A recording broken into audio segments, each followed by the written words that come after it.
Hi, friends, and welcome to another episode of Area 312 Rock and Metal Vodcast. I'm one of your hosts, Kent, along with my co host. Rex. Friends, today regarding our very special guest. For years, he's been equipping the Saints at full volume through various imprints, delivering both classic titles and modern artists of Christian rock and metal. As well, he offers mainstream rock and metal releases through the No Life Till Metal imprint. And whether Christian or mainstream, our next guest absolutely rocks and rocks hard. And we welcome Bill Bafford of ROXX Records. Welcome, Bill. It's an honor to have you, sir. Thank you guys so much. That was my wife would probably say my ego's getting the best of me with that introduction there. But that Well, was we very are good. That was like the best grateful. introduction ever. I'm sorry, brother. Sorry I I didn't mean love it. to have you. So, No, I love it. Thank you.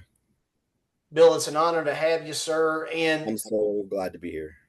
question number one, have you ever been told that a lot of people sometimes mistake your last name, that they believe you are actually Bill Rocks? Have you ever gotten that information before? Quite a bit, all the time, actually. I've kind of gotten used to it now. So um, even when I go to shows or something and someone might recognize me from being online or from buying from the store or something, hey, it's Bill Rocks. I'm totally good with it. I like it. Very cool. There's your alter ego, your superhero identities. Yeah. Bill, let me ask you then, what initially drew you to music? Um, Well, we can go back to the very beginning. One of my earliest friends in like junior high, he and I hung out all the time, and we went up into his bedroom, and he had a record player. And the first two vinyl records he owned, he put on were Ozzy's Blizzard of Oz and Def Leppard's On Through the Night that morning. And it was summertime. It was the first time I'd ever heard music like that. I want to say I was probably 12 or 13 about that time, and I was hooked. I went home. My parents had a record player. I learned where Music Plus was. I don't know if you remember Music Plus. I went down there and I bought those same two records to start with. So then it just kicked off from there. I get it. I get it. Wonderful. And, I realize I haven't completely failed as a parent yet because my daughter, my youngest daughter, she's 19, but she listened to Modern Flavor of the Day on the radio, if you can imagine what that was. But she's starting to buy vinyl albums, which makes me happy. And her first few vinyl albums to buy with her own money were Def Leppard and some GNR. So I know I haven't totally failed as a parent. So Very nice. seeing Well, progress. I have four daughters, and all of them are into rock. So I love it. As a matter of fact, we're going to take my grandson, who's 7, to his first concert this year. So Wonderful. Very cool. Very cool. Well, Bill, you talked about Def Leppard then and Blizzard of Oz, that album. So, who and what are some of your personal favorite bands and artists or albums? um, Ozzy and Black Sabbath were always early on before I really got. Um, I'll draw the connection to how I got into the Christian rock and music scene shortly, but at the beginning, I fell in love with Ozzy to this day. I mean, I watched the finale the other day that everybody and their mother probably watched, and I was almost a little teary eyed because I'd listened to all those Ozzy albums all through my school years, and uh, I think I've listened to them every year ever since. So between Ozzy and Def Leppard, those were two of my probably my biggest mainstream musicians you'd like. But I went down that rabbit hole. For me, what kind of caused a conflict is that I grew up in a house where my my mom was really born again Christian, and we went to church all Saturdays and Sundays. So I had the Christian upbringing from my mom. But then on the other side, I had my dad, Harley riding, beer drinking, motorcycle biker. So I like to think somehow I came out in the middle somewhere. That's right. That's right. I, But I rode Harleys for years, and I was with the Christian Motorcyclists Association. So I'm that happy medium too, if you know what I mean. yeah, So, but for me, it was my dad was pretty strict. Like, I mean, you didn't. My mom was one of those that if she couldn't get my attention, she'd say, "Either listen to me right now, or when you get home, I'm telling your dad." And boy, me and my brother straightened right up. Yep, I've been there. And truth be told, my dad was a little rough around the edges back then. It was the 80s, so he wasn't afraid to knock the crap out of me. But he kind of ruled with an iron fist, and my mom was the stay-at-home mom, kind of did everything she wanted. But when it came to my brother and I going to church, really getting into at that time she first had us in a Baptist church, and I remember going all the time. And my dad could get as mean or create as many rules as he want, but if he would cross the path to my mom and say she couldn't go to church with the boys, whew, my mom would get going then. So that's where the music kind of changed for me, because my mom hated the Ozzy. She hated the Def Leppard. Many times she'd thrown my records and CDs away through the years. So I'm like, all right, this is killing me. I love this music, but I'm having to hide it from my mom because she's so against it. So I grew up in the city of West Covina, Bolden Park, El Monte in Southern California. It's a kind of eastern Los Angeles County area, and got invited to go see a band called Striper at the Faith Community Church in West Covina. And that's what just like changed it for me. So that, and one of my earlier concerts was Barren Cross and a band called Prophet, which I didn't realize at the time when I'd heard them, but it was George Ochoa from Deliverance, Vengeance, Recon, Worldview, etc., and Roger Martinez, who would go on to front Vengeance. So that was my earliest Christian rock experiences. So what year would that have been, Bill, with the Striper concert? I'm just curious. Would that have been 85? 83. Oh, 83. Wow. I think around the time I saw them, they'd already changed their name from ROXX Regime, but Yellow and Black Attack wasn't even out at the time. They were just getting ready to release it through Enigma around that time. So pretty early on. I mean, they went to the Calvary Chapel Church that I was going to with Pastor Raul Reese.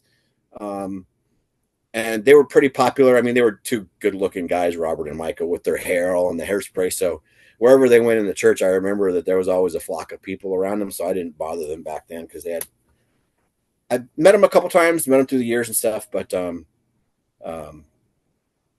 I didn't like. I'm always the guy that's in the background. You kind of hear that about me. He's like, that's why I was never a musician or a front man or in the singing, because I end up being the guy kind of helping the bands in the back. That's always me. I don't want to be the front face. I just want to help, like in football, a center. I push people out of the way so the main guys can get through.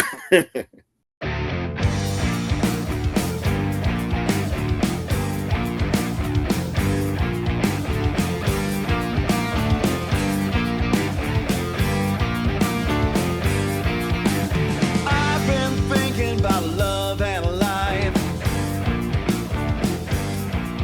Is something there in my darkest night? Bill, I can relate certainly. My parents raised me Baptist, and been to many anti-rock seminars back in the day, and I even in the 70s, and I'm not crying over spilled milk, but I absolutely loved Kiss. I had in the 70s, I had everything. The makeup kits, the action figures, that Mego put out, all the 8 tracks. Had a massive record burning after one of those seminars, but over time I realized that, the Lord created all styles of music. It wasn't just Southern gospel. I don't think they had Southern gospel back in the day of St. Paul, right? So Yeah. anyway, I can relate on many levels there.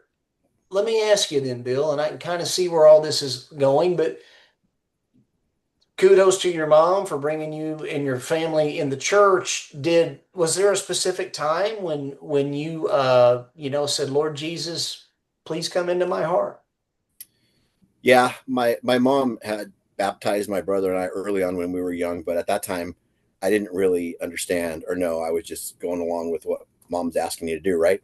And then as I got to be that teenager and I'd listen to Striper, I was still listening to Ozzy, everything else. I think at a couple times at certain points I had that same realization as you, and I'd thrown hundreds of cassettes away in vinyl records, and then I came to the same realization as you, and today I just today I don't even have enough room. If you saw the room that I'm in now, this is my personal office that's probably going to crash on the second floor because there's so many records and CDs in here today. But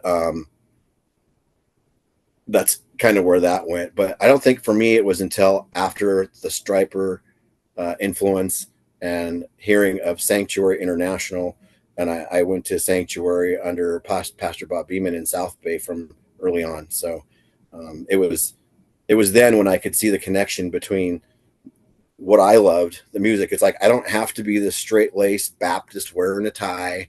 I could be and back then I was a long hair, believe it or not. So back then I could have my hair long, I could wear my metal shirts, I could be myself and still be in the church and love the Lord and do things to help grow the ministries there. So That's right. So I'm also a big fan of the music of not knocking Ronnie James Dio. He was certainly awesome and missed. Big fan here of the original Black Sabbath. Those first 6 albums or so, and absolutely love their sound with Ozzy. I just want to say it was awesome to see Bill Ward back with them for the closeout. I think that was a nice return to, closing the circle, completing the circle again. So I love that. I've been a huge Bill Ward fan actually too, with the Soul Connection, and I was doing writing some for an online magazine. I want to say about 15 years ago, and it was a mainstream magazine, and I got the opportunity to online interview him, and he was just so cool. Answered all my questions, sent me some autographed stuff that I've got here. So he was just a super nice guy. Wow. Well, I see where your story's tracking, and so let me ask then, Bill, what specifically prompted you?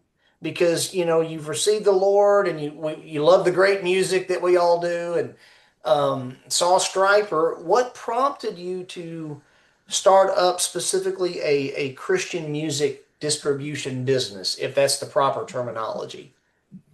Good enough. We do a little bit of everything. So, so back in those Sanctuary days, I was going to lots of shows. I was helping out in the background where I could.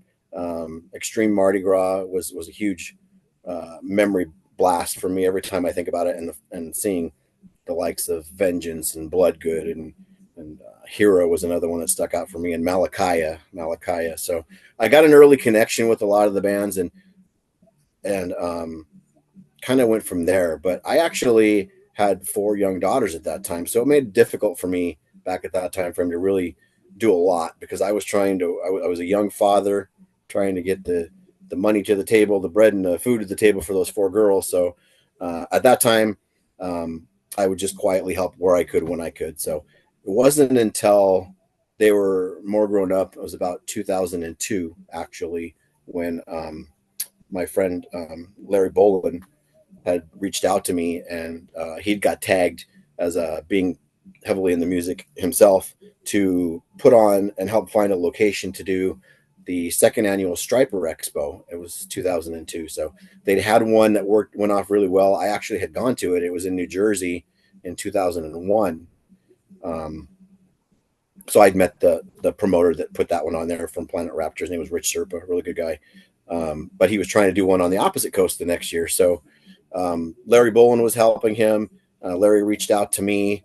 I helped him find the venue. We ended up putting it on at Azusa Pacific, and from there, I ended up helping him put this whole show together with him and Rich Serpa, which was a huge undertaking, because it was a 2-day festival. We were at Azusa Pacific University in the basketball court. We had a stage outside, a stage inside. We had skateboard events outside. It turned into a great, I think there was 4,000 to 5,000 people there is what it held. It was probably one of the biggest events I ever helped with. And from there, I started ROXX Productions. That's where ROXX Productions got its launch. Right after that, I started doing a lot of Christian local shows in the area. Did some shows called Up From the Ashes, where I would reunite bands. Holy Soldier was one that I loved doing. We did Once Dead, which was a derived from the Vengeance guys. So from those festivals, I started going on, and from there, I would get bands starting to ask me about, hey, I got this demo. Can you help me with this? Or, hey, I want to put out some music and I don't know how. And at the time, I wasn't really that well keen on how all that worked, how to do it. 2002, 2003, and long story short, it derived that the shows would start to taper down. The reunion shows at the beginning were really good in the early 2000s to the 2010s, but then the volume started decreasing. It was getting harder and harder to promote a Christian show, and not lose money. I was never about trying to make money. If I could help get the word out, get these bands back together, have some fun, get some people to have some great communication and some great companionship there. That was all I really cared about, trying to break even. But when I started losing money, it's like, maybe I should look at something else. And all these bands started asking for some help, and I just started helping them put out their demos. And I was better, it turns out, doing the business side than I was trying to put that big, massive show on. So our very first album was actually a compilation for one of those Up From the Ashes shows, which had a bunch of the bands that played that one there. So that was our very first one. And then we had, I think our second one was another compilation for a show we did called Extreme Mardi Gras. So it was kind of progressing from doing the Christian shows to putting these compilations out to the next thing I did was actually with the band Eternal Right. Remember Eternal Right? Yes, I have that album. I didn't. Yep. Yeah. Yep. They were one of the early on third or fourth album that we put out, and it wasn't the World Requiem gold CD that you got. That one came out in the last few years, but it was a compilation of 2 disc set that we put together. Yes. I want to say it was 2005, 2006 ish, and that was the first full on dedicated band release that we did. And then it came out well, and just from there I just started getting more and more contact with bands that were reaching out to me. And today I can't even keep up with the bands trying to ask for some help or what can we do for them. So it's grown a lot. I have to really taper down now because I work a full-time job. I work for a hospital in LA. So and when there's emergencies and disasters, you probably saw the fires in California earlier this year. I had to stop ROXX and what I was doing because for the next 3 to 4 weeks I was out helping in the Altadena area at one of the shelters for the staff, for the people that lost their homes. So that kind of stuff happens in the hospital. I've been in this hospital for the last almost 20 years now. So every time there's a disaster or something, I actually feel like that's my place too, because it's the first time I've had a job where I love my job and I'm actually helping people, just like ROXX is helping people on the other side, and I'm kind of helping on the health side. So I kind of feel like God led me into the right places in my life. So I've been pretty lucky in that regard.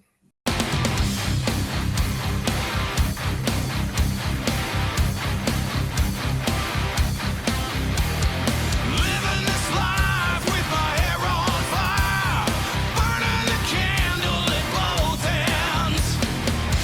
Trouble is my only desire. I'm tired of losing 'cause I never win. I'm drinking fire and gasoline. Do you know what I mean? You mentioned Prophet.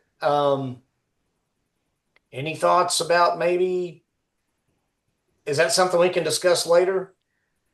We can actually. I can tell you on the Prophet front, I would absolutely love to. If Georgia Cho is listening out there and he has something, let me know. He's probably one that has them. I don't actually know if anything exists. George would be the one that would probably know. Yeah. I've had some conversations with Roger Martinez through the years. Yeah.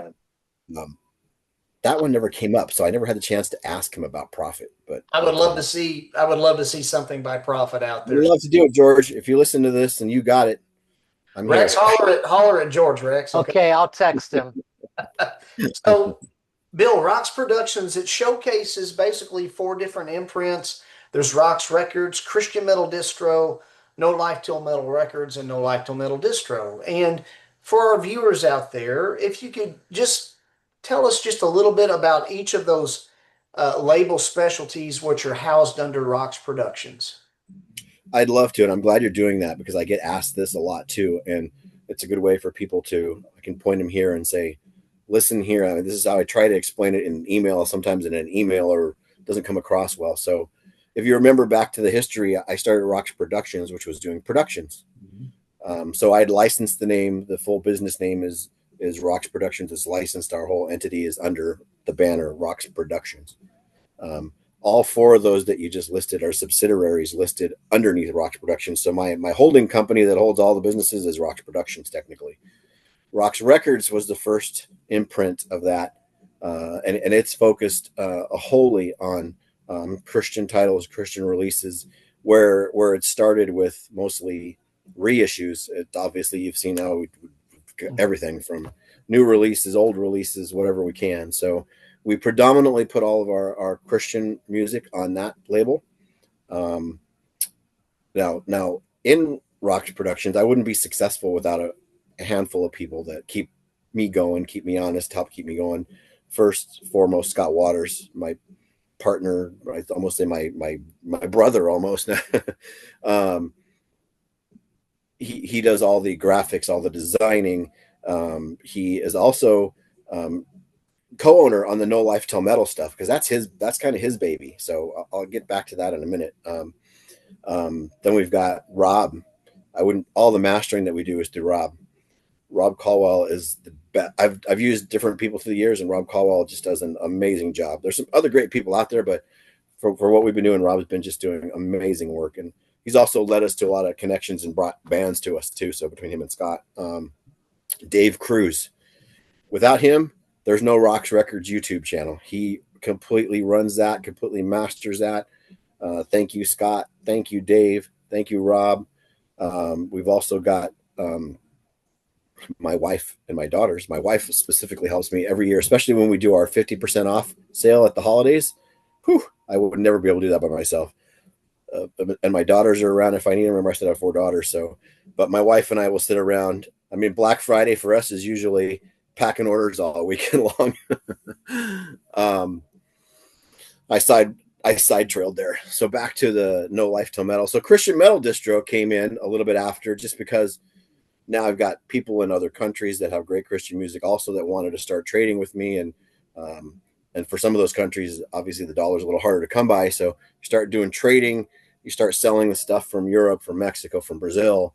And it just formed itself basically. So now in Christian Metal Distro, you'll see everything specifically Christian influenced and related is all in that distro bucket. So it's not something that we've put out, but it's definitely in the vein of everything that could be and should be or would be on ROXX Records. Gotcha. So No Life Till Metal Records is it started with Scott. His business is No Life Till Metal Graphics. That's his full-time business. And he still has online his review sites and his metal sites where he did No Life Till Metal is still going strong. But he started to have some more mainstream bands coming to him and asking for help and wanting to work with us. And we kind of took that moniker from his line of business there. So No Life Till Metal Records was born. And that focuses on the mainstream, not Christian related music. So I want to emphasize though, I would never put, and we don't put things out that don't fall in line with our beliefs. So just because it's not Christian doesn't necessarily mean like you're not going to see me put out a Venom or a Mayhem or something that just does not go along with our belief system. So while they're mainstream artists, there's usually a lot of good influences in there. I'll give you a good example. Primal. We've been doing a lot with Primal. Primal features Glenn Rogers. Everyone knows Glenn. Vengeance, Hyrax, Deliverance. Yeah. The singer was from a band called V8, which was a really popular Christian metal band in Argentina. Anger is Art. Have you seen that one yet? Anger is Art features Steve Gaines. He was in the 80s. He was in a thrash band in LA called Abattoir. Really well-known musician in the LA circuit here. We worked with him quite a bit, and he's the lead worship lead at his church. And I promise Steve I'll get out there someday. He keeps asking me to get over there. So I mean, what else? There's usually a connection from where those bands that we're working with there came from. So it's not just over the top, like one extreme to another. They're very well knit labels. It makes sense something you said, Bill, and I'm really glad that you made mention of it because Well, number one, I appreciate the fact, I enjoy mainstream artists the same as I enjoy, for lack of a better term, Christian rock and metal. I enjoy mainstream rock and metal too. I find that the Christian rock and metal, in my walk of following Christ, that helps me stay focused and it feeds me in a spiritual sense. But I enjoy mainstream artists too. It blessed me to hear that, while you and Scott are certainly open and do also have an avenue for the mainstream artists, that you won't put anything out that is diametrically opposed to God's word. But the other thing that blessed me to hear was when you said that a lot of these artists approach Scott about giving assistance to help them with their art and stuff. That's a ministry. Scott's a believer, you're a believer, and if we were to shun people, I mean, Exactly. that's not what I'm called to go out in the world to do, is shun people. I'm called to love and to help, to aid, and I see you all doing that, and that's a blessing to hear that side of it, and I kind of see that as a ministry now that you guys are helping these artists along. And you're absolutely right. It does help open the door for conversations, and it's much like a band playing. Remember there used to be all that controversy of, oh, you can't be a Christian band and go play at the whiskey. You got to be playing at a church, right? Right. No, you need to be where the people need you. And Striper used to get a lot of flack. I mean, I saw them with Hurricane, and a great concert on the To Hell with the Devil tour. And I know I know they're genuine, and I know that's just another way that they can just befriend people and let the light of Christ shine through to others. So that's cool.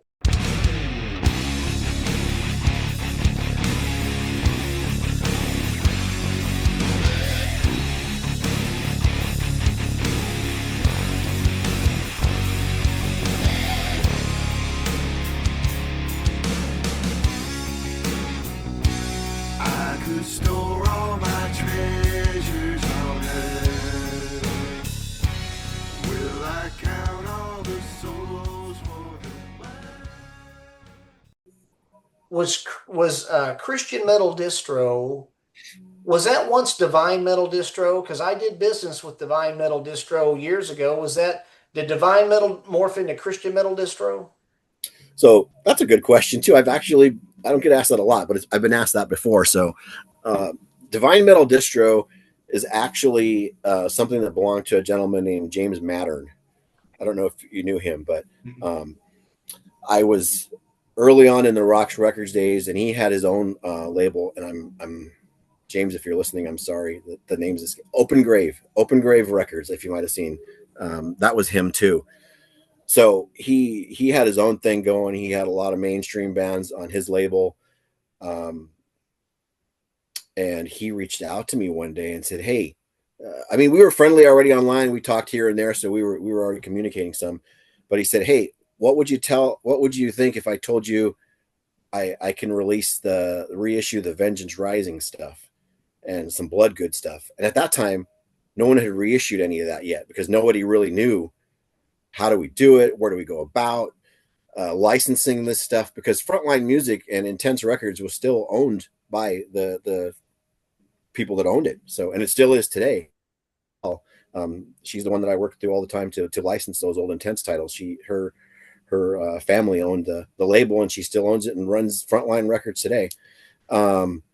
Mostly doing digital stuff and keeping that stuff aligned, and then licensing stuff to people like me, Matt, and Greg that do the physical media stuff. But back to James. So James hit me up and said, "Hey, of course, I didn't get to that story, but I fell in love with Vengeance back in the day because I went from loving the Ozzy, loving the Striper, and then hearing Metallica, and then you hear Vengeance, and it's like, poof, my mind was blown. I am probably one of the biggest Vengeance fans to this day.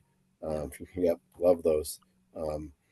So when he first hit me up and said, "Hey, what do you think about that? Would you want to partner on that?" And I thought, I would absolutely love to do that. So the thing was, at that time, he didn't want to do it under Open Grave because he had more of a reputation for non-Christian stuff. And we didn't really want to put on the ROXX label because it was kind of a joint venture between the two of us. So out of that, we bore together, came up with the name Intense Millennium Records. Right. So we came up with Intense Millennium Records. and we were the first ones to initially put out any of those reissues from that Frontline Intense Records catalog. So, and then where I'm with Divine Metal Distro, that was his baby. That was his.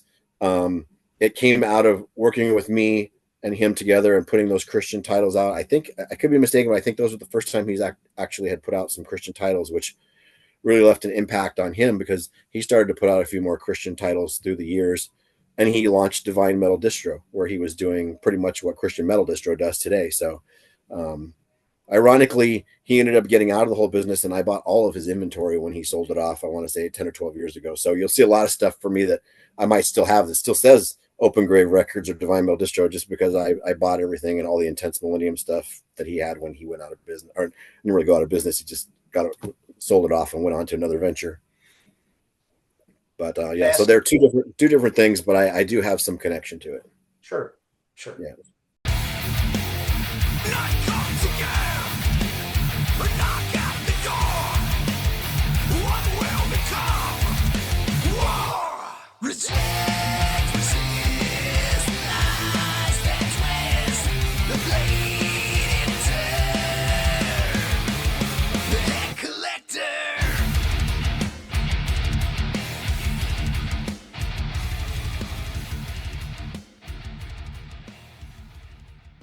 Here we are in 2025. We can look back retrospectively, and what I'm grateful for is I remember at the time in the 80s, when I first, 82 for me, when I first became aware that there was Petra and then Daniel Band and then Striper.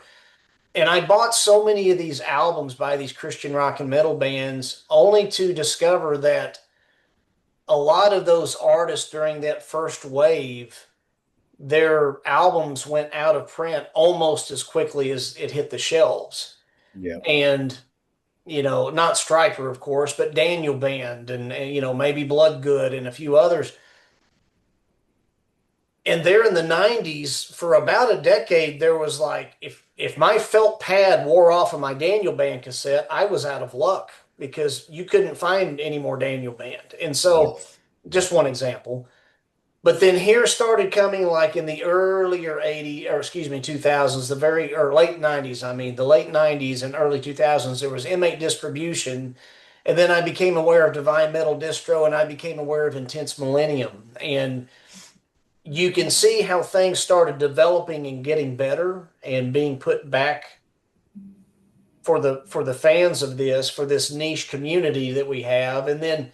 And here we are today, and you can still see how I think things are good and healthy in audible presentation and visual presentation.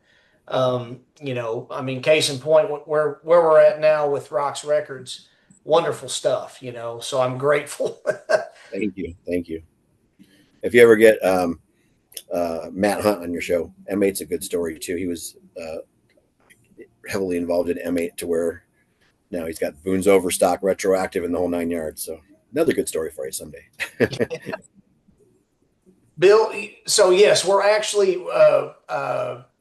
we wanted to get you on and wanted to get Matt and got you. We're grateful to have gotten you both. And we had gotten Greg on, like I think in season 1. I was gonna say that you need to get Greg on if you haven't. Wanting to support everybody. We are so grateful. We call you guys as fans of what you do and of ROXX and Boone's and Girder. We call you guys the big three, our big three vendors. And so grateful, because I wouldn't know what to do without you all, because y'all have brought these wonderful artists and titles back for us to be able to, enjoy.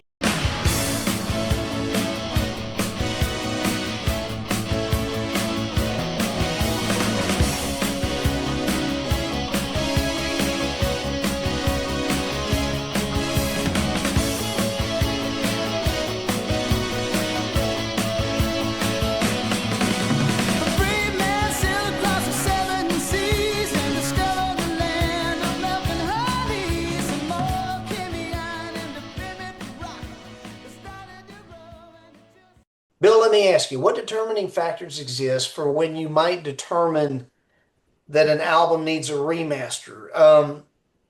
I realize if something has never been released before or never been, remastered before, but you know, like for instance, albums such as Vengeance or Deliverance, Recon, Sacred Warrior, certainly all worthy of being remastered. But what's your determining factor of saying, hey, this could use a fresh, uh, fresh release for it? There's probably a few different factors.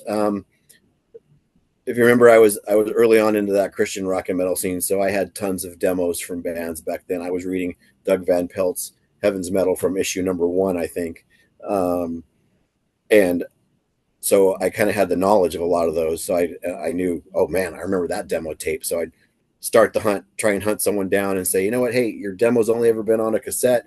We need to do something with that. Or a lot of times now, people come to me and say, hey, do you remember this band? You need to do that one. You need to do this. You need to do that. And then sometimes some bands will even come to me. So it got 3 different avenues: either my memory of something that I loved and wanted to do, or someone brought it to me, or maybe the band themselves brought it to me. It's kind of usually where the 3 areas start from. So some good examples. Probably one would be Arsenal. I've been wanting to do Arsenal for years and years and years and years. And finally, with Kevin and Christine, we were able to put that out right now. It's just coming out. So yeah, you just got yours. So I'm so grateful to have this finally. That is an awesome one. The remaster came out great. We got some bonus tracks on there, and that one has been one that people have wanted for years. And that one had never been on vinyl before. So right. Yeah, that's a wonderful release.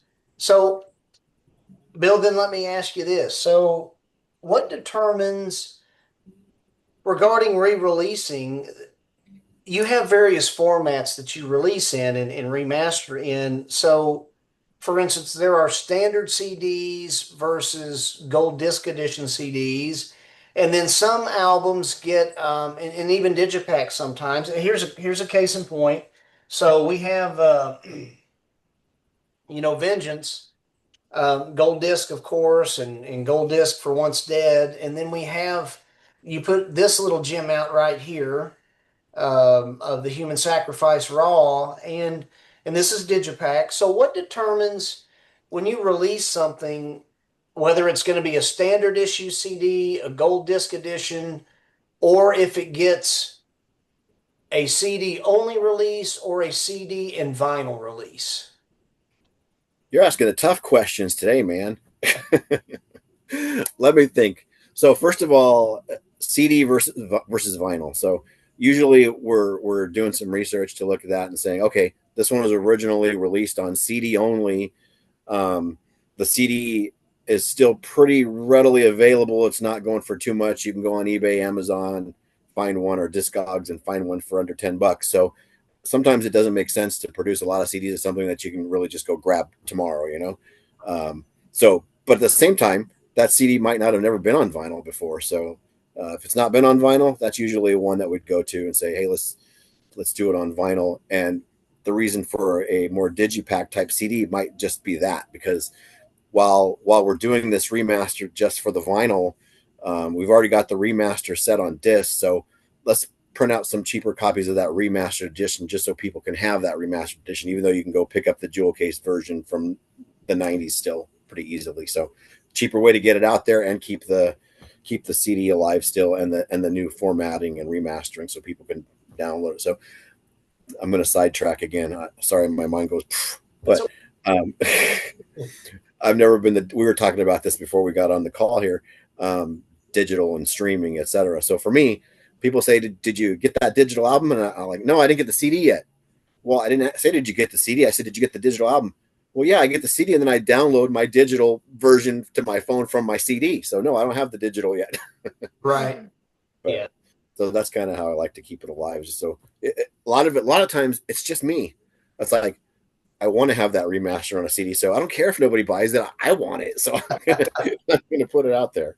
And if I'm not mistaken, Bill, when you guys remaster for vinyl, is that different than for the CD or not? It is. Okay. It's a completely separate remaster to press it to vinyl versus the remaster that you would put on CD. Don't get too technical on me. That's a Rob Caldwell question. Right. But yeah, just so people know that there is different remastering for both vinyl and CD.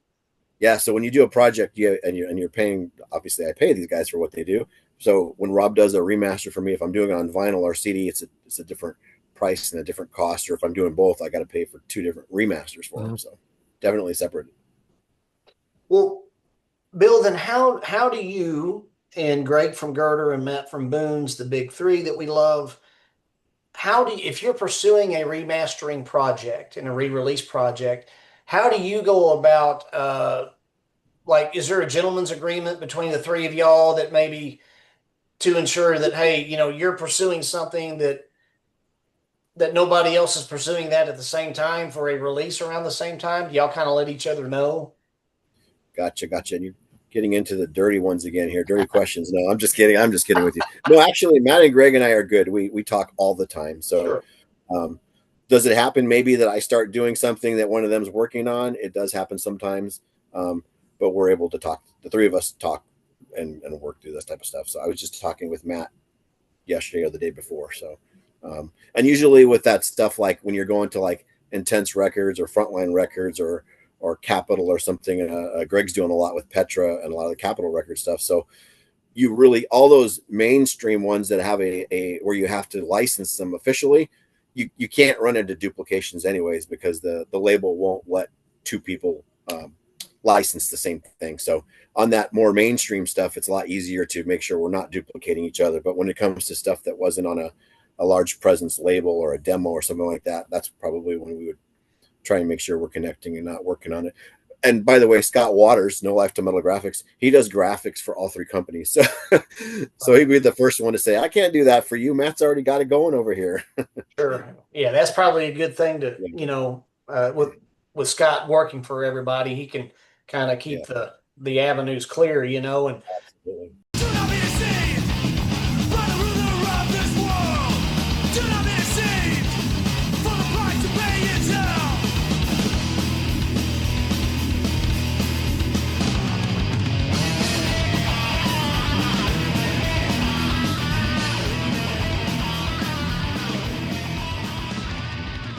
Jesus came to this earth so a man could be forgiven. Bill, one of the things that you mentioned Greg from Girder and the Capitol Record stuff. So myself as an outsider looking on the big three that we love, I all three of you vendors are wonderful, and we love and appreciate each and every one of you. I have tend to notice, seemingly to me, that there are some avenues that each of you specialize in a little bit. So, Greg from Girder, you mentioned Capitol Records. I've always kind of seen Greg as the one who tends to pursue releases that have kind of been on some bigger distribution labels, and he accrues the rights to those. I think one of Matt's strengths from Boone's is that he has approached the kind of the alt rock bands and or some of the rap artists and remastered and re-released those. Bands like the Swirling Eddies and such, Scattered Few. He just Bill, did the gospel. I think he just did the Gospel Gangstas too. So yes, he did. SFC, Gospel Gangstas, great stuff. I grew up loving that stuff. Yeah. Bill, what I appreciate about you and what I see you specializing in is gleaning the artists. They're a little bit more difficult to come by. They were quality artists, and they should have gotten bigger recognition back in the day, but for whatever reason didn't. Perfect example, there's Soldier, Love Life. You released their album. Of course, it was on blonde vinyl, but Australia's Disciple. I mean, that was a great release. The Unknown or the Lost Disciple. Damascus, Golgotha, you tend to take those titles and give those a fresh coat and deliver them to us. I'm awfully glad that you do that. It seems like a risky move, but it blesses us because it puts stuff like Soldier back in our hands. So, what encourages you then, Bill, to specialize in those hard to come by titles? I think it goes back to what I was mentioning about all the cassettes I used to have. You know, it was my thing. I was the metalhead. I was into all these obscure metal Christian bands. You mentioned a few like Soldier. I loved Soldier. Oh yeah. I think I wore their cassette out. I probably had 3-4 different copies of that thing through those early days on into today. And it turned out Soldier actually is a really good seller and really well known. I mean, I've sold out of everything that we've done of theirs. And now we just did that Gems release that I'll talk about a little in a second. But Disciple from Australia, it was another one. I had an old 7-inch. I'm like, I got to find these guys. So I just started to track them down, and we found them, and they were willing. It depends a lot if they're willing to work on it. I mean, there's a lot that Matt and Greg and I, people you'll see online all the time say, Matt, Greg, Bill, why don't you do this one? A good one is Rage of Angels. Yeah. I think all three of us have tried, and we just the artist just is not interested at the time. So someday maybe they'll come around and one of us will be able to work with them. But sometimes you get the artists that just say, I mean, I'm not saying this about Rage of Angels, but I've had artists that say, you know what, it's just not my. Well, Vengeance is one of them. Roger Martinez didn't really want to see all the reissues of Vengeance at the time. He obviously had went a completely different direction, and he didn't want that part of his life coming back out to the masses again. So, and you get that a lot. I mean, you'll hear that a lot. Matt will tell you stories. Greg will tell you stories. It's like, hey, this one really needs to be remastered. This really needs to come out to be a good thing. And a lot of times the artists just don't want to deal with it. Don't want to, or there's a lot of backlash between former band members that just can't see eye to eye anymore. And because they both kind of co-wrote things, it's like, well, it just can get ugly and they don't want to do it. So there's a lot of different factors, but I think you kind of described it really good. I think a lot of it just has to go to my personal taste and what I try to track down. So there's a few people out there that are what would you call them? Christian metal encyclopedias, I guess you could say. And like Olaf Becker. I don't know if you've seen that name before. Yes. He's always throwing stuff to my way. Hey, Bill, check these guys out. Or you remember these guys? And on the contrary, he's made so many connections just because of his love of the music. I'll be, hey, Olaf, I'm trying to track these guys down. Do you know anything about him? Next day, I'll have a PM from him. Here you go. This guy's right here. So, and there's other people like Olaf out there too, who comes to mind. Ryan Jennings is a good one. He's got a lot of connections. Knows a lot of people through the years. Anyways, so it's just a matter of working your way through it and trying to find people and track people down once you realize what you want to get out there. So sometimes you can, sometimes you can't.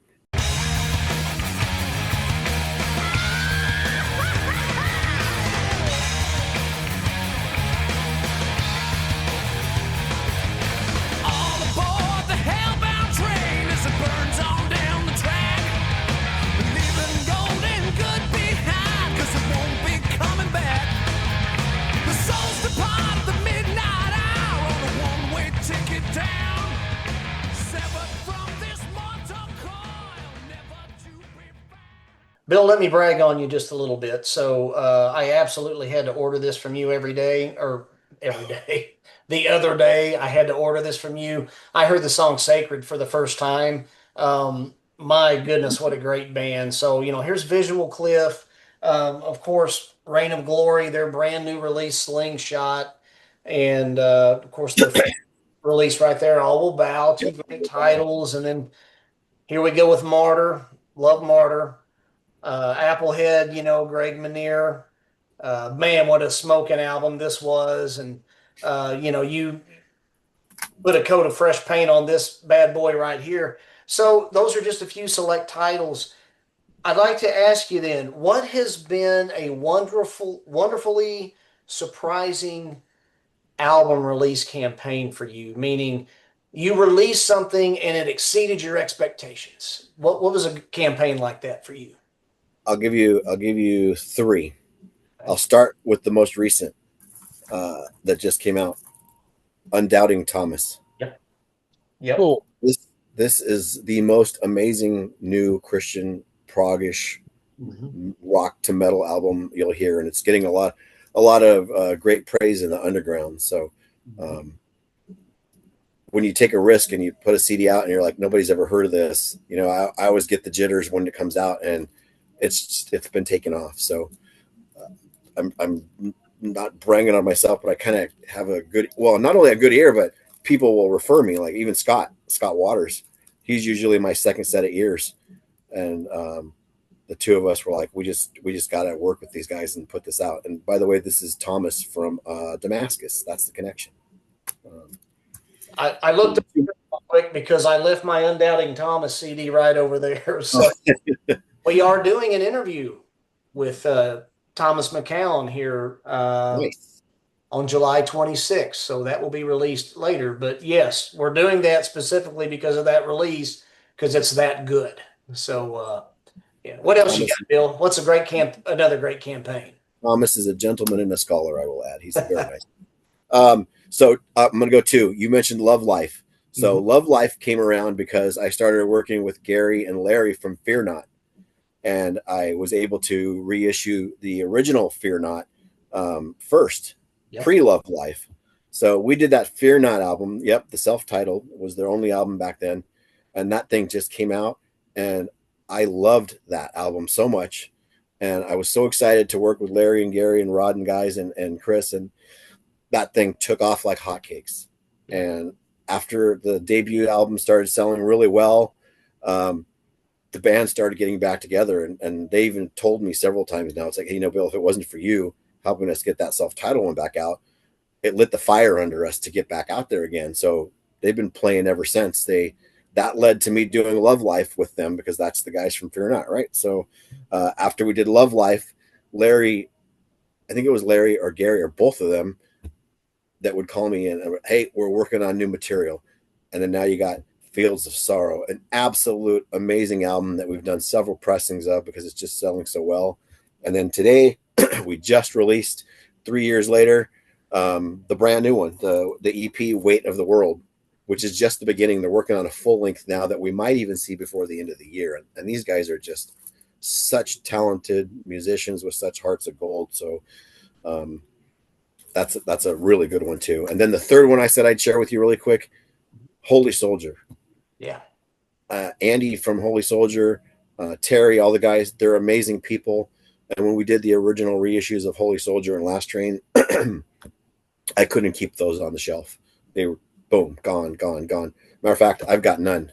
As a matter of fact, you were mentioning about losing, I think you said Eternal Right. You didn't have that original one anymore. Right. Well, what if you're the guy that put them out and you're looking around and you can't find one that you put yourself? And for me, it was the Holy Soldier Last Train, the red vinyl, because we did 100 on a red vinyl and I think 300 on a black vinyl. Mm-hmm. I didn't keep a red vinyl for myself. I was like, Well, incidentally, my Fear Not EP is coming with my pre-order for Grave Robber. I ordered the 3-disc set. I'm highly anticipating that. Thank you for doing that with Grave Robber. Big fan here. Kevin Carruthers turned me on to them. Sean is an amazing dude. Oh, yes. Bill, conversely then, what has been a frustrating album release campaign for you? And I don't mean that as a negative. What I mean by that is this is an opportunity through a proverbial megaphone. What's something that you've released that's saying, hey, peeps, you really need to check these guys out, and you're trying to draw their attention because they deserve to be heard. So what's been a campaign like that you're saying, hey, people, you really need to check this out? I'm going to say two, and they're both getting a lot of good notoriety, and they're still going strong, and I absolutely love them, and I love the guys. But I'd like to see the word get out on these two bands a lot more because they're great guys, great musicians, and that's Motivic and Ritual Servant. Mm-hmm. We've done pretty good with their albums and their releases, and they are just some amazing musicians. So I want to see those ones get out in the world some more. So they deserve to be heard more than they're selling good. They're selling well. We're continuing on working with both of them. I was talking with Patrick from Ritual Servant yesterday. He's got stuff in store already for the year, for before end of the year. But those two bands have been really doing well. And then another one I'll add in there is Applehead. That new album from them is doing really well. and it needs to take off some more because it's just unbelievable, great music. I know in the Nashville area they're playing some shows around that area. I'd like to see those guys get out and get on tour. But you know what? I'm kind of doing it injustice here. I could keep going and going. Weapons of God. Those guys just put out a new album. Awesome dudes, great musicians. Reign of Glory. All of these bands, I think they all need to be heard and spread wide more. And we just signed a new international distribution deal. And I think we're going to finally be able to help get these guys all in there and heard more now. We're starting to get our releases all into the Walmarts, the Targets, the Best Buys, which is kind of the avenues I wasn't able to get them into before. So we're going to keep pushing them all, but there's quite a few that I just feel like deserve more than I can push for them. You know, Fear Not's another one.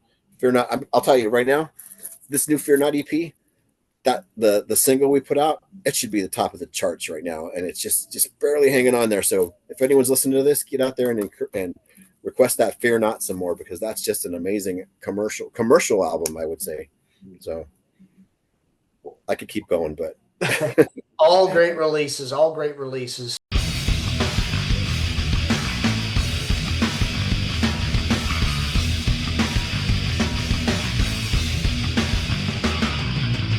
Now destruction's in the gutter, ain't the way it seems. I put the blame on those who want the American dream. While in pursuit of big money, life and happiness, our country constantly continues only to the grip.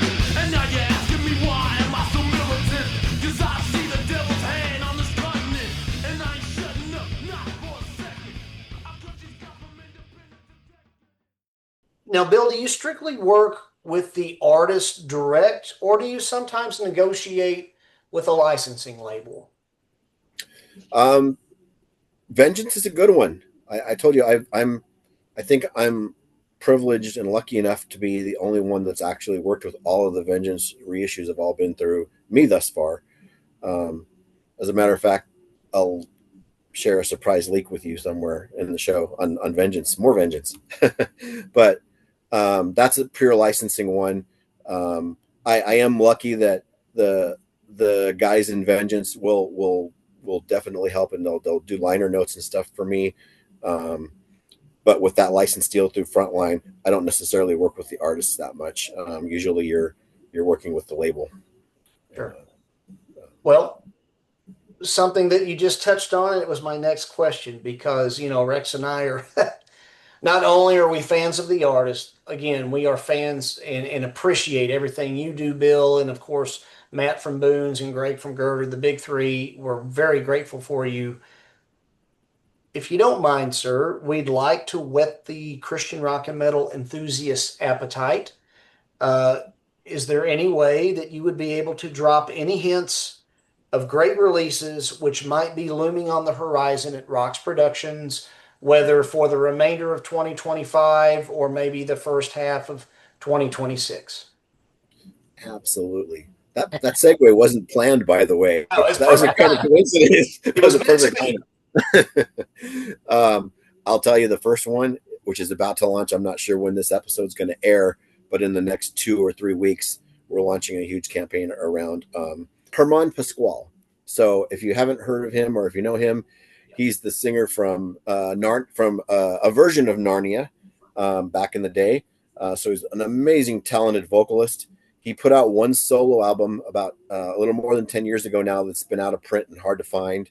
And it was only released on CD. This is one of those that was only on CD. We're going to be reissuing that remastered with bonus track on CD and vinyl. And this kind of actually ties back to your other question about digipack versus jewel case. So originally the CD only release of this 10 or 12 years ago, it was called A New Beginning.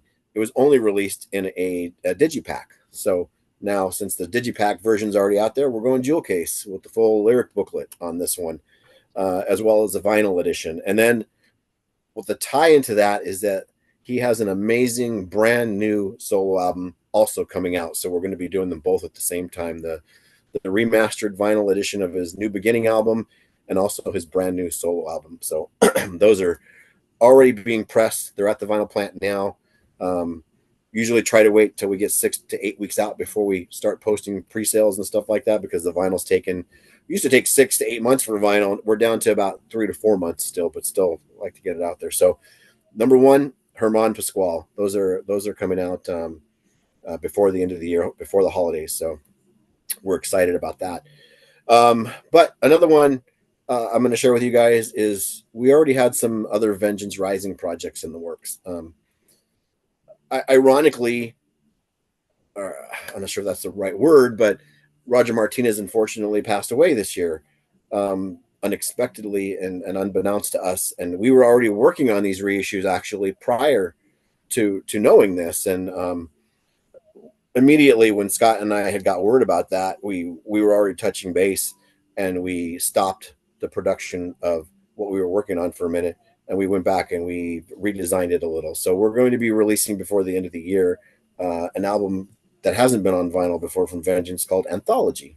If you remember the Anthology release through Intense, we've remastered that. We've actually made it a memorial CD to Roger Martinez. We went back and got some words from a lot of the people that were close to him to put inside of this. Pastor Bob, Doug Van Pelt, some of the past members of Vengeance Rising telling some stories. So you'll see that before the end of the year. That's never been on vinyl. We're putting it in a remastered CD. The CD is also going to include a bonus track, which is an interview that appeared on one of the Hot Metal Summer cassettes back in the late 80s, early 90s. So I'm really excited about that, and kind of bittersweet that it's unfortunately he passed, but we've got this anthology tribute coming out to him, which is going to be really cool. And then also we talked about like things that we're doing and selling really well. I can't keep Vengeance Rising stuff on the shelf. I've been sold out of all the vinyl copies, and this is kind of a good question and a segue for something else for you here too. People say, well, how many more times are you going to repress Vengeance Rising? Well, as long as people keep buying them, right? I mean, I'm sold out, and I get asked every week can I get a Vengeance Rising vinyl? Like, I'm sorry, sold out. So we were also, and we're still continuing to work on a new box set of all 4 vinyls. It's going to be called the Blood Splatter Edition. You're hearing it first. Yeah. So it's going to be all 4 albums in a box set with a little booklet, and they're all going to be on a clear blood splatter vinyl. So that'll be out probably first part of the year. Very cool. What else can we share? What else news coming out? We just put out a ton of stuff that just dropped on July 18th. Can I ask you a quick question about, I can edit this if I need to, but I think Scott Waters gave me, like, it's still in the works. One band that I was pulling for was Paragon. Any Paragon news or? Oh, you let the cat out of the bag. No, I'm just kidding. No, it's fine. You can leave it in here. Actually, yes. We've been working with PJ. They had a lot of other projects, and he just put out a solo album on his own. We're trying to get some of those into the Christian Metal Distro here soon. But he's remastering that whole thing for us. We've already signed him. It will be out. So it's already a done deal. It will be out at some point. It's a little bit low on his priorities because it's not a big money maker, and we're just remastering the old tracks, but it's never been on vinyl or CD. So we're excited for that one too. Yeah. Yes. Well, I'll give PJ a call and kick him in the pants and say, hurry up. Do that. I'm teasing. Love Paragon back in the day. Yes. So, excited about that. Well, thank you. He also had a bunch of Grandma Train stuff going on too. So he's been pretty busy. So. Right.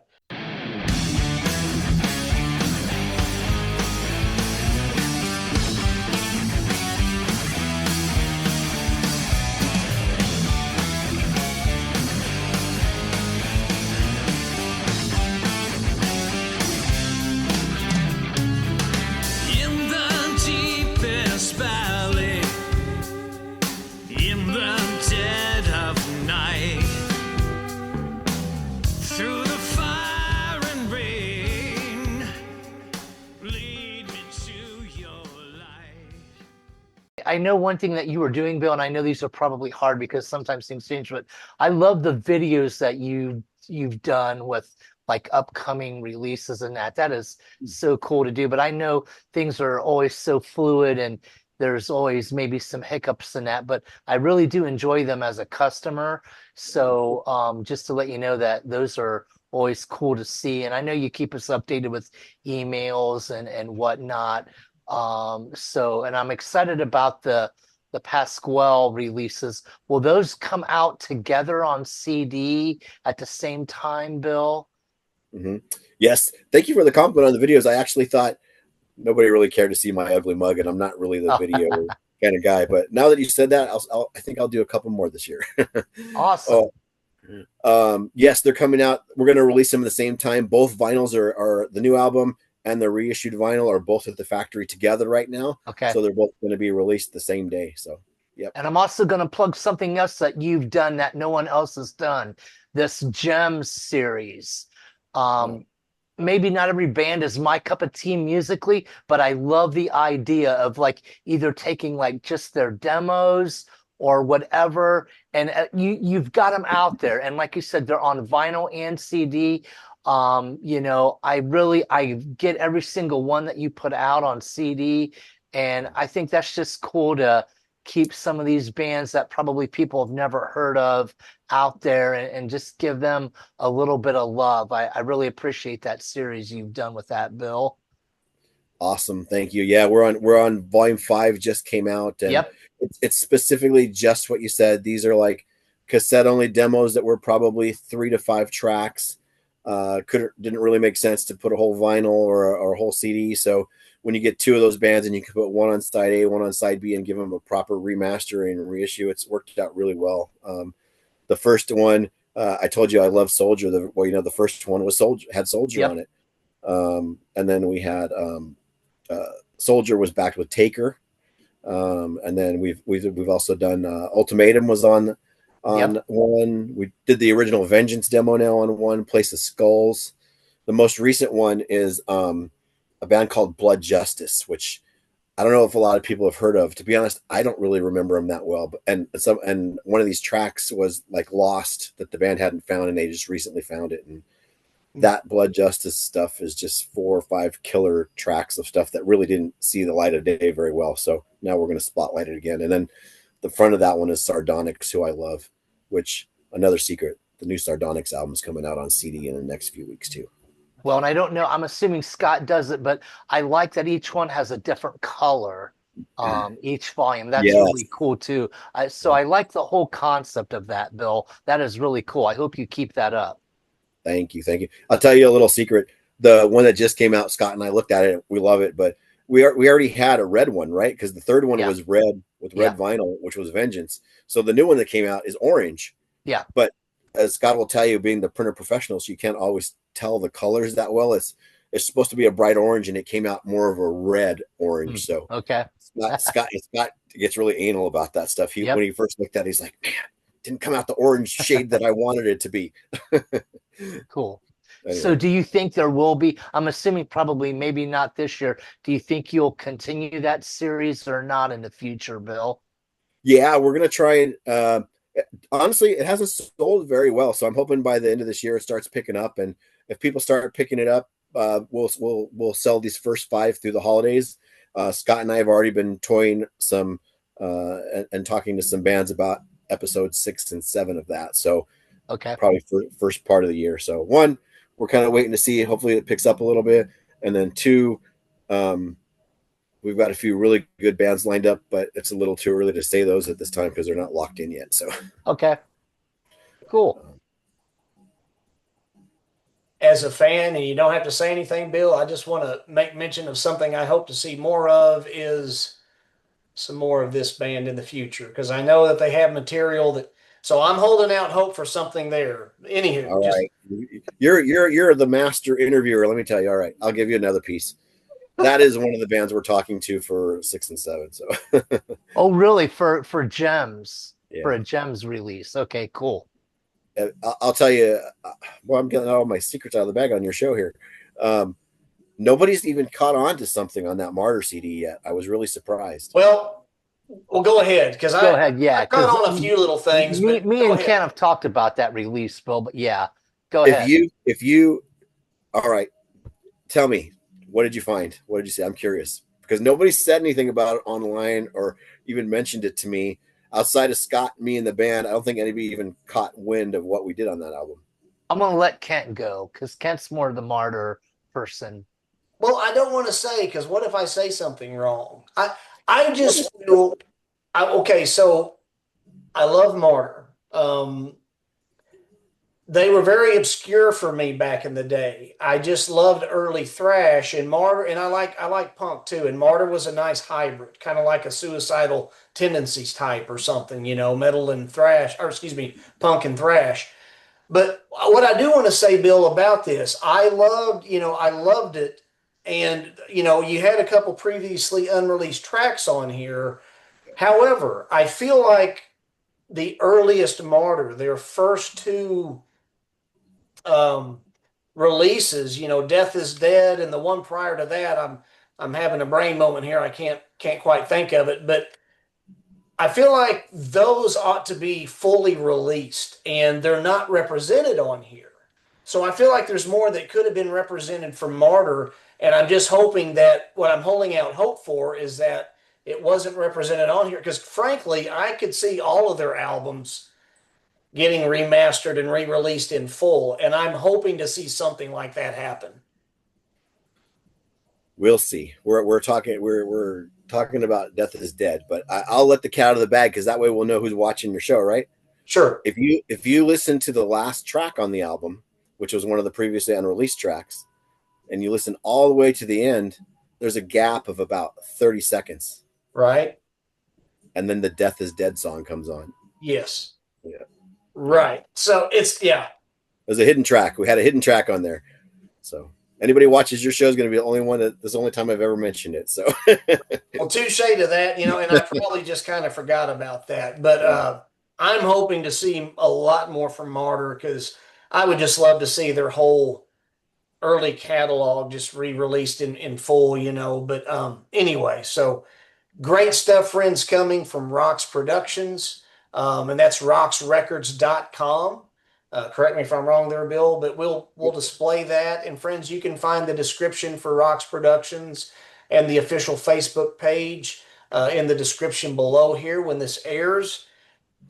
Bill, if you could say anything to your friends and supporters who've been with ROXX over the years, what would you wish to say to your friends and supporters out there? Just thank you. I mean, I get discouraged sometimes, because things can get ugly on some releases or maybe someone sends me an email or I get hate email sometimes. So it's when I read that kind of stuff, it's like, do I keep going on? Am I doing the right thing? Am I headed the right direction? And I get discouraged a lot. And there's a lot of people out there that really pump me up like you guys that keep me going. So I would just say thank you to all the people and the supporters out there. And it's if everyone keeps supporting us, we keep it going. So if we didn't get the support from everyone like you guys, then I wouldn't be able to keep it going. So it's not a money-making proposition. I mean, I told you, if it was a full-time thing, I'd be eating pinto beans right now and nothing else. Right. So just those two words is what I would just say to everyone. Is just thank you for your support through the years. So, and thank you guys. Appreciate all you guys do.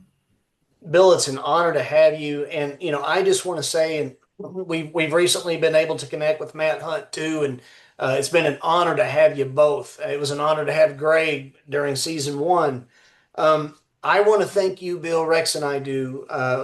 I'm calling it your years of service. And what I mean by that is, I know that the Christian rock and metal community, it's a niche community. It's not extremely big and it's very, narrow. But thank you, Bill, because I recognize you're providing a service to us and I cannot express the gratitude because Christian rock and metal, as we discussed at the onset, from a kid at the age of 7, 6, who first experienced Kiss and knew that was the music for him, but then who a little bit later came to meet Jesus the Christ and absolutely fell in love with his Savior and the true and living God.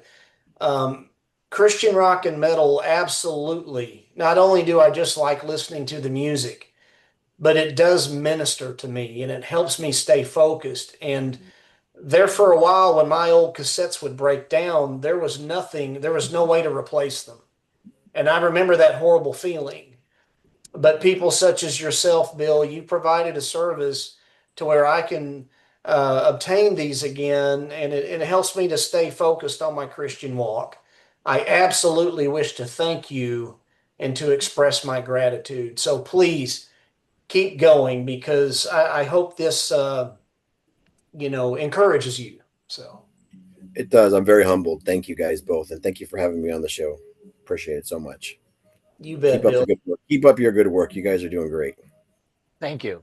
It's a blessing to be able to do this. And, Bill, at the end of every show, we always like to keep the main thing, and that's just to read a portion of the Lord's word because that's the Lord talking. And just thinking about ROXX Productions, ROXX Records, it just made me think of Psalm 95:1, which simply says this. It says, "Come, let us sing for joy to the Lord. Let us shout aloud to the rock of our salvation." And thank you again, Bill, for everything you do with ROXX Productions. We're grateful. Thank you guys. Take care. See you soon. We're going to wave goodbye to our friends, but Bill, stick around for one more moment. So take care, everybody, and thanks for watching. Bye. Go to roxxrecords.com. Thank you guys. Would you give it? Would you give it? There's nothing sacred anymore. Bodies we live in. Bodies we live in. There's nothing sacred anymore. Perfection tainted. Perfection tainted. There's nothing sacred anymore. There's nothing sacred. There's nothing sacred. There's nothing sacred.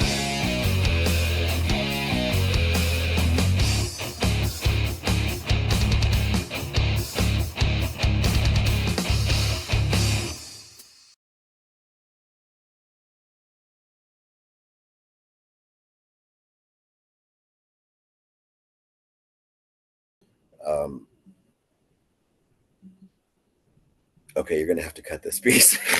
Bill's beside himself. He's so overcome with Yeah. emotion. So excited. Are you good at editing together?